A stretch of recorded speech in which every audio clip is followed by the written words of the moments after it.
After former middleweight champion Sean Strickland cried his way to another undeserved title shot, current UFC middleweight champion Dricus Du Plessis did a series of interviews where he absolutely humiliated and embarrassed Sean Strickland with nothing but facts. And we're going to take a look at those interviews in a second. But in these interviews, Du Plessis points out exactly what I've been saying for ages, and that is that Sean Strickland has one of the most boring fight styles on the entire UFC roster, and yet somehow he has a fan base. I just certainly don't get it. You know, the same people who hype up Colby Covington and hype up Sean Strickland and act like they're amazing fighters are the same guys who will sit back with a straight face and say Islam Makhachev is boring, Khabib Nurmagomedov is boring.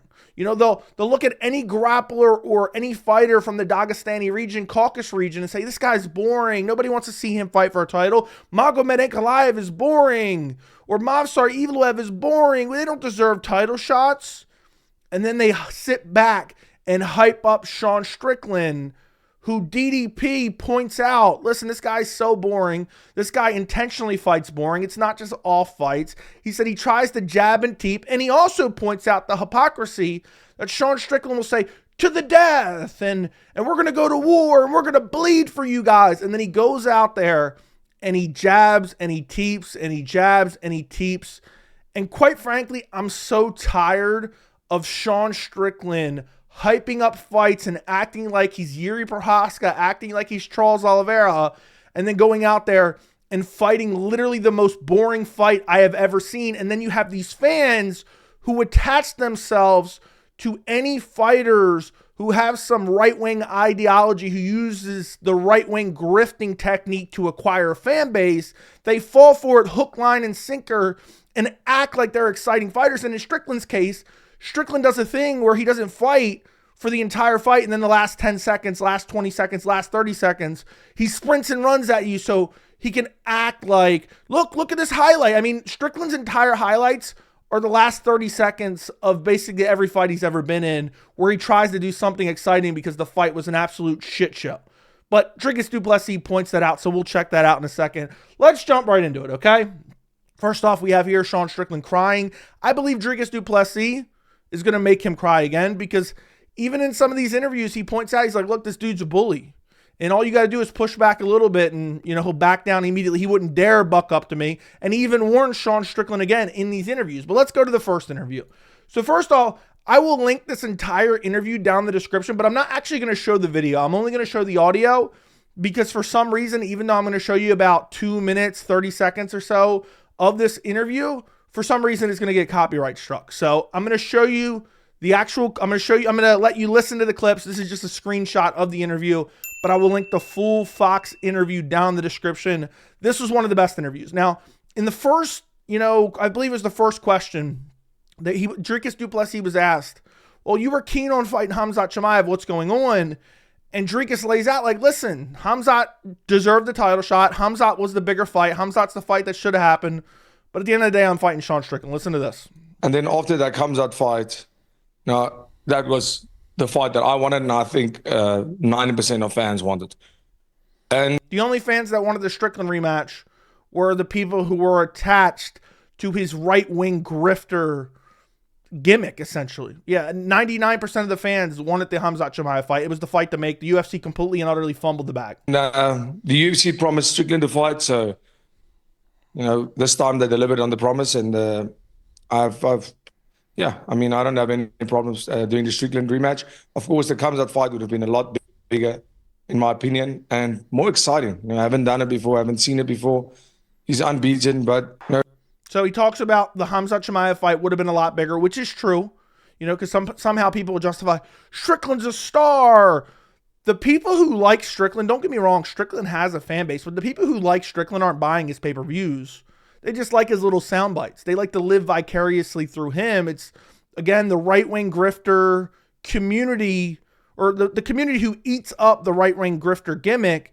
And then it's also the incels who are like, oh man, Strickland says nasty things about women. He says, edgy things about gay people, and he says homophobic slurs and this and that. He's so cool and edgy. They live vicariously through him, but he's not actually an exciting fighter. But let's carry on. The next clip is where already he starts dunking on Sean Strickland. I mean, if Sean Strickland sees this video or saw this interview, there's no doubt in my mind he went and cried himself to sleep. Listen to this. He starts talking about his first fight with Sean Strickland. Listen. In my opinion, if it's a fight like myself and Strickland's first fight, it was an incredible fight. Nobody can go and say it was a boring fight, at least from my side. At least from my side, which is facts. Sean Strickland barely fought. Now, it was a very close fight, but the reason Strickland lost that fight is because you had close rounds where Strickland just backed up doing nothing for the entirety of the round. Would maybe land a jab, land a teep, and Dricus would land one big shot. By the way, Sean Strickland cried afterwards and said a headbutt caused a cut. That's the reason he lost, which wasn't true. I've already debunked that a million times. But at least from Dricus' side, the only reason Dricus versus Strickland was exciting is because of Dricus. That's a fact. But hopefully this time it's not a jab teep competition, and like he says to death, he actually walks forward and tries to fight and not hide behind his shoulder. Luckily, hopefully this time it isn't a jab and teep competition and he actually tries to fight, because all Sean Strickland does is jab and teep after the whole build-up of the fight is, we're going to bleed for you guys. We're going to bleed for you, brother. The only time Sean Strickland goes to war if he's fighting or sparring an influencer in the gym. If he's trying to intimidate teenagers who are running a indoor rock climbing facility. That is the only time Sean Strickland goes to war, okay?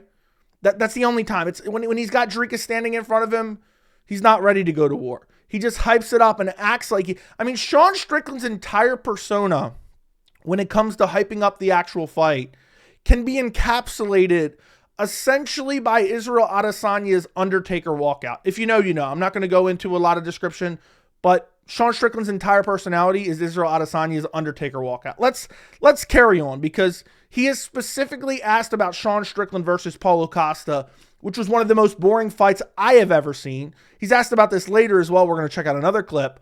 But he talks about Strickland versus Costa, where Strickland won a split decision over Paulo Costa in literally one of the worst fights of 2024. Let's carry on.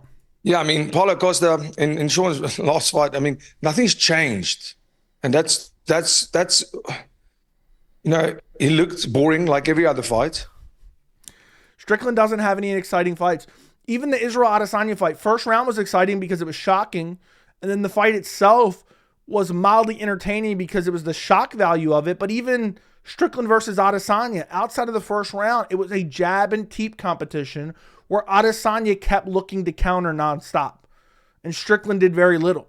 And people act like that was some world-class, dominant, barn burner performance. It was a boring-ass fight. I could only imagine if Sean Strickland was Dagestani. I could only imagine that. But this isn't an aberration, okay? It's every single one of Sean Strickland's fights is boring.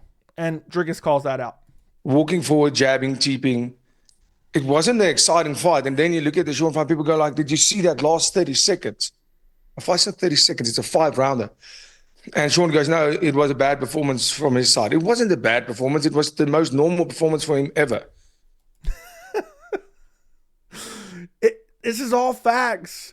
Strickland says, I had an off night. No, every single one of his fights are boring.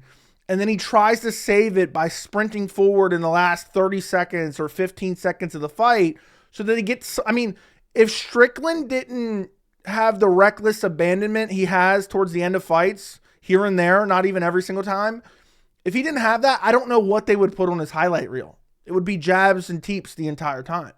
And Dricus accurately identifies that. This dude doesn't even try to fight. He just jabs and teeps and doesn't try to fight at all.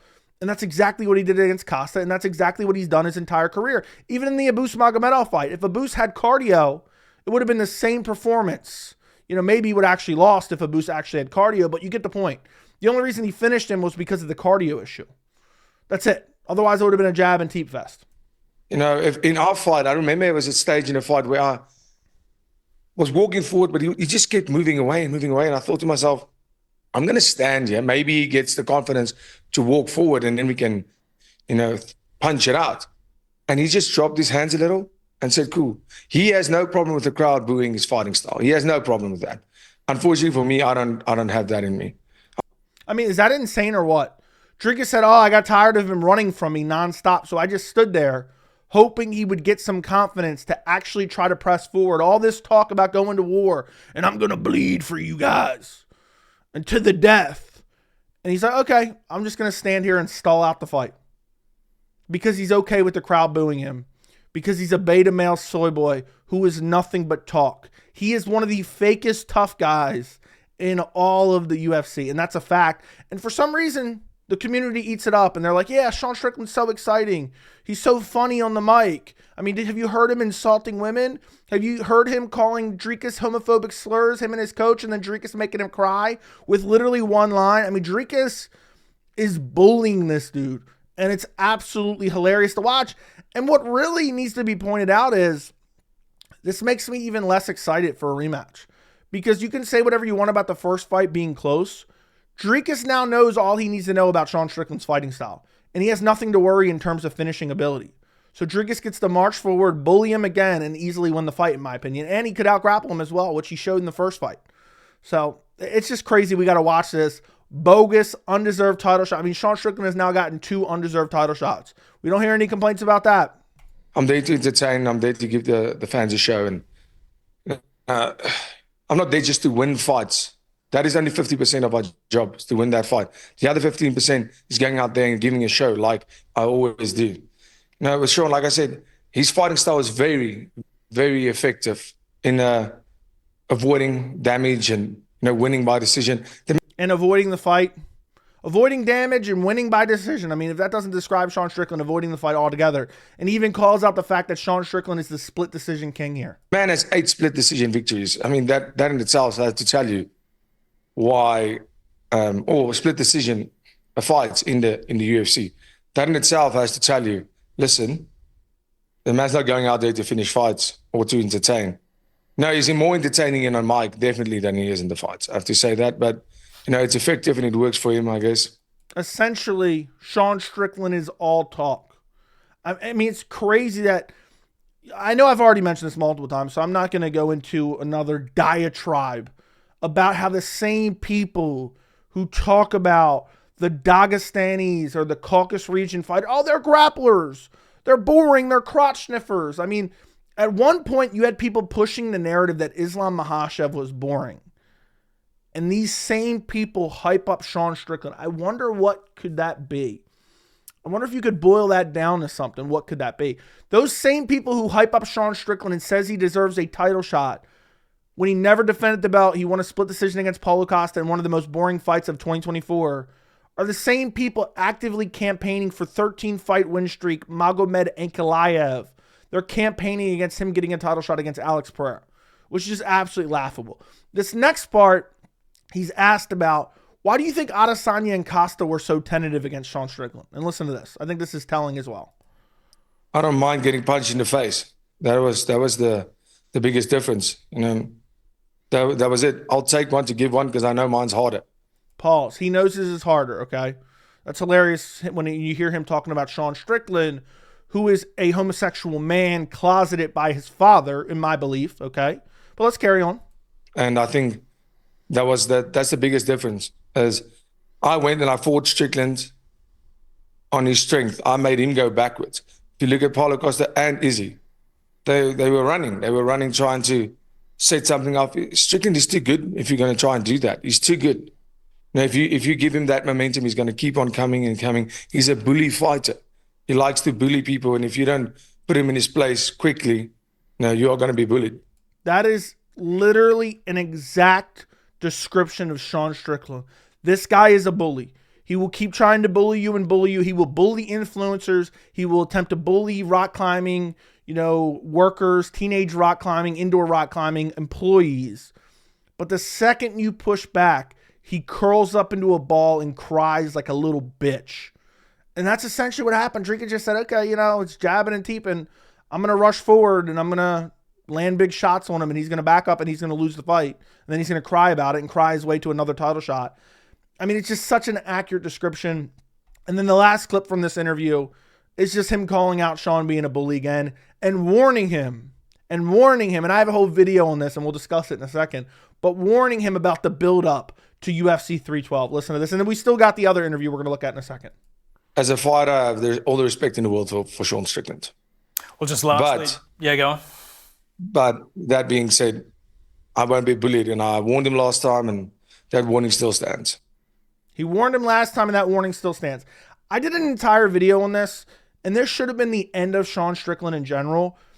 But Sean Strickland tried to bully Dricus at the press conference. Dricus fired back, embarrassed him, humiliated him. Then Sean Strickland publicly was saying how he was going to kill Dricus if he talked about, trash talked in the way he did before. But then behind the scenes, Sean Strickland sent private DMs to Dricus, begging him for forgiveness and apologizing. So then when Dricus said, okay, you know what, you're right, I'll stop doing it, Strickland could claim that, look, I was a tough guy. I intimidated him into not talking trash about my childhood and my father anymore because I threatened him publicly. But in reality, Dricus had stopped because of the groveling, embarrassing, humiliating messages that he received from Sean Strickland. Luckily, Dricus recognized that because Dricus is 20 times smarter than Sean Strickland. He called that out publicly. I actually may make another video on that when we get closer to the fight because that should have been the end of Sean Strickland's career, and it seems like people don't even know about that. I mean, he literally messaged Dricus groveling and begging for him to stop talking trash to him because he was going to make him cry, which is craziness. Next interview we're going to take a look at, and I will link this interview down in the description as well. I found this very, very telling because in a second, there's only 2 clips we're going to look at from this interview. And in a second, he talks about Dana White, which I thought was just a very mild thing, but you'll see for yourselves in a second. Let's start off because we're only checking out 2 clips from this interview. He's asked about Sean Strickland versus Paulo Costa. And again, Dricus just goes off about how boring Sean Strickland is. Listen to this. Here's one question. I mean, he did bounce back. He beat Paulo Costa. What did you make of that? That was the most boring fight I've watched ever. But I mean, if you look at his style, that's kind of the way. Most boring fight ever. And that's every single Sean Strickland fight. He does it. When I fought him, I remember when I fought him, at the press conference, he said, till death. And he always says these things, but you're not going to kill somebody with a jab. It doesn't happen. So he says to death. And when we fought, he was walking backwards. And the stats actually showed I was going forward for 23 minutes of the 25-minute fight. Sure. To the death. But this dude backs up, jab, teep, jab, teep, jab, teep. And you have fans hyping him up off of this. I hope Dricus does more media and keeps pointing this out, that this guy is a complete and utter fraud. It's just so, it's the reason I so badly wanted to do this video. It may seem inconsequential, and I understand that there's a break right now and there's not a whole lot to talk about. But the reason I wanted to do this is because Dricus is pointing out exactly what I've been saying for literally years about Sean Strickland. But let's carry on. You're not going to kill somebody like that. So, he likes the badass, that whole persona and being the bully. But, mostly with bullies like that, they can't take it. We saw that at the press conference too. Getting some of your own medicine. But AK, he made him cry. Let's just go to this real quick. Made him cry. Made Sean Strickland cry by talking trash to him like a little beta male soy boy. But let's carry on. So when he fought Paulo Costa, exactly the same as all his other fights, and that's what I was saying. I mean, Paulo Costa is a great fighter, and Strickland's style was very effective, just not very exciting to watch, in my opinion. He talks big. He talks a lot better than he fights, 100%. 100%. Talks a lot better than he fights. That's a pretty accurate description of Sean Strickland. It's just hilarious to see Dricus point this out because I know the Sean Strickland incels are like, man, he's got the Philly shell, man. He's so exciting. He's so technical. He's such a great MMA boxer. No, he's boring as hell. He's boring as hell. And you know what that made me, think of just now when he's saying, oh, Strickland at the press conference and to the death and this and that. And I know we talked about it multiple times. Who remembers, was it Kevin Lee at one of the big press conferences? And I think he was talking crap about Michael Johnson. It's like, man, he's got 30 fights, lost half of them, ain't killed a motherfucker yet. Does anybody remember that? Let me know down in the comments. The last clip I want to show you before we wrap this up, okay? I thought this was really interesting. Basically, Dricus is asked about Dana White because of the recent matchmaking. And, this is very subtle, and maybe I'm reaching here. You guys will have to let me know down in the comments. But I've been telling you guys for a while, I don't think Dana White likes Dricus Du Plessis. I don't think he likes Dricus at all because Dricus is smart and Dricus will not be bullied by the promotion, in my opinion. So this was just very telling. I'm just going to play the exchange and then we'll talk about it. Guys, I did not decide where we fight. No, you didn't. Why? Why don't you Say decide? for me, tell me one thing. Do you have Dana's number on your phone? No, but I have Hunter's. Yeah. Look at the reaction there. I know this is so subtle, and they're talking about why isn't the UFC coming to South Africa? But when he's asked, do you have Dana's number on your phone? Dricus gives a very weird look. And this is just something I've been pointing out for a long while. So, I watch, when I watch these interviews, I watch them in their entirety. And sometimes I pick up on little things that aren't really posted anywhere. But listen to this again. Australia. I don't understand. Everybody asks me that, and they're like, I know you said we're doing it in South Africa. Guys, I did not decide where we fight. No, you didn't. Why? Why don't you Say decide? for me, tell me one thing. Do you have Dana's number on your phone? No, but I have Hunter's. Yeah. I don't speak to Dana that often. I'm going to ask that. I'm telling you right now, Dana does not like him. Just when Dana was hyping up Leon Edwards for UFC 300, it was his way of subtly shitting on Dricus Du Plessis. But yeah, I don't really talk to Dana. I have Hunter's number. Very, very interesting. Not really super meaningful in the context of this video, but I wanted to point it out. I will link this full interview down in the description as well. But it's hilarious. It's absolutely hilarious to see Dricus calling out Sean Strickland being a massive hypocrite, being an absolute embarrassment to the organization. To the death! I'm going to bleed for you guys!